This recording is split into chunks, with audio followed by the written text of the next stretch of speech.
are listening to an Inspired to Learn podcast with Alfie, Kailani, William, and Arlo. Hello, we are joined by Steve Shea via Zoom. Hi. Steve. Hello, it's really nice to be here. Thank you for asking me. Today we're going to be talking with Steve about neurodiversity. Arlo has our first question. What does neurodiversity mean to you? That's a very, very good question. Because I think it means different things to different people. Before I answer that, I just want to say how fantastic I think it is that not only you guys are learning this, that the school is promoting this subject. It's a really, really important subject because it's something that we didn't used to know an awful lot about, especially when I was your age at school. I think neurodiversity is about celebrating different brains, just like we might celebrate different bodies and different objects or things that we possess. It's about celebrating differences. That's what it means to me. I've found something which I think explains it quite well. So I thought I'd try and break it down and share it with you. It kind of likens brains to phones. So if you can think about mobile phones, right? Just like there are different mobile phones, there are different types of brains. So there might be a Samsung or an iPhone or something like that. There are also different types of brains. And not everybody realizes that. And yeah, they try to treat people all the same. But like brains are like phones, they have their own ways of doing things. And so they're just different. And they have their own way of doing things. Like a Samsung might do something different to what an iPhone can do. You wouldn't try and get a Samsung phone to use an iPhone app because it just won't work properly. So you also wouldn't try to fix the phone. You change your approach and use the right app for the right phone. Does that make sense? Yeah, it's a really good way of putting it, isn't it? It's a different way to think about it, isn't it? Sorry, carry on. You carry on, Steve. Okay, yeah. So it's a bit like if you try to get an autistic or an ADHD brain to do something that a neurotypical brain can do, it might not work properly. And that made me really think about that quite a lot, really. It's not that my brain or anyone else's brain is broken, it's just different. And it doesn't work the way that other brains work. So it's important to not punish somebody with an autistic brain or an ADHD brain for not being neurotypical. You just have to change your approach to it. Because in real life, the world is sort of based on how neurotypical brains should work. Like school typically is, and how we make friends and how we talk and listen. Lots of things are based on how neurotypical brains should be. But the reality is, we have to be careful not to make people feel like their brains are broken just because they're different. And that way we can learn about them and accept them, because every brain belongs here, just like every person does. That's a really nice way of putting it. Thank you, Steve. Alfie, have you got our next question? Are there advantages to be neurodiverse? Are there advantages, sorry? To being neurodiverse. So are there advantages to being neurodiverse? Yes, there are lots of advantages. Loads and loads of advantages. So that's a really great question. Thank you, Alfie. Yes, I have lots and lots of energy all of the time. My brain it creates lots and lots of ideas. I can have lots of different ideas whirling around in my head all at once, which makes me quite good at completing lots of different tasks in some ways.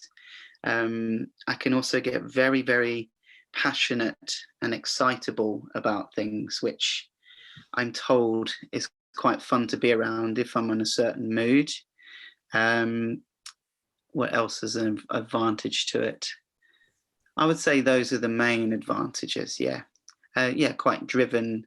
Oh, yes, sorry, I've missed out the main one. Do you guys know what empathy is? Yes. Yeah. So empathy is when you're able to feel what other people are feeling. It's quite common for people with ADHD to have quite high levels of empathy. And that's quite helpful because it helps me to communicate with people better. I see it as a skill anyway. Thank you, Steve. Kalani's got our next question. Are there disadvantages to being neurodiverse? Yeah, it's not an easy word, is it, Kalani? Yes, there are definitely. So there's something called, I would say absolutely the worst thing about it for me, and everyone's different. So even though we have different brains, like neurotypical and neurodivergent brains, people get affected in different ways. So two people with ADHD might have different symptoms. So for me, the worst thing is something called ADP, which stands for auditory processing disorder. And that means there are certain noises. Certain noises make my brain feel like it's being stretched into lots of different ways, in lots of different places. Arlo will tell you that there are certain noises which I find really difficult, especially in the car. So that's quite difficult. Say if I was in a cafe and I was trying to have a chat with my friend, my brain would get very pulled to other conversations, and that would make it hard to follow a conversation. So that's one disadvantage. Another one, which most people find quite funny, is memory. So whilst I can have lots and lots of thoughts and think of lots of information all at once, I'm terrible at remembering information, and I can walk into one room and completely not have a clue why I went in there, or I can have an idea and just a second later forget that idea, which can be very frustrating. And always losing my car keys and my phone as well. That's another big disadvantage. Who's next? William? What more can be done to support neurodiverse people? That's a brilliant question as well. Wow, you guys have come up with some really good questions. I think it's things like what we're doing now, I think are really, really helpful. Creating awareness, really. So when I grew up, and when I was in your age and at school, I didn't know that I had this. I only got diagnosed 4 years ago. So I went all the way through school thinking that I just wasn't very good at learning. And actually, it turns out I am good at learning. I just learn in different ways. Arlo, you're looking confused. I think, like things like Neurodiversity Week and creating awareness, talking about it, trying to help people to feel that it's okay to have a different brain, just like it's okay to have a physical difference. It's about education, I think. Does that answer your question, Will? Yeah. It's a really good way of saying it. Arlo? Do you think all schools do enough to support neurodiverse people? Oh, yeah, that's a good one. I think it's changing a lot. I do think it's changing a lot. I have to be honest and say that my experience wasn't great because it was never picked up And I think there are a lot of stories like that. And so school for me was very difficult, very, very difficult.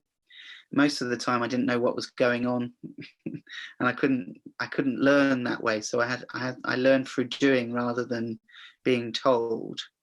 I think schools are trying really hard to understand it. But I think the biggest challenge that school faces is that the curriculum and the lessons and the ways of teaching are more geared towards neurotypical brains. And I don't know if there's an easy solution to that, really, because it would be hard to teach in 3 different ways, wouldn't it? But I think we're making some really big progress in how we look to address it. Excellent. Alfie?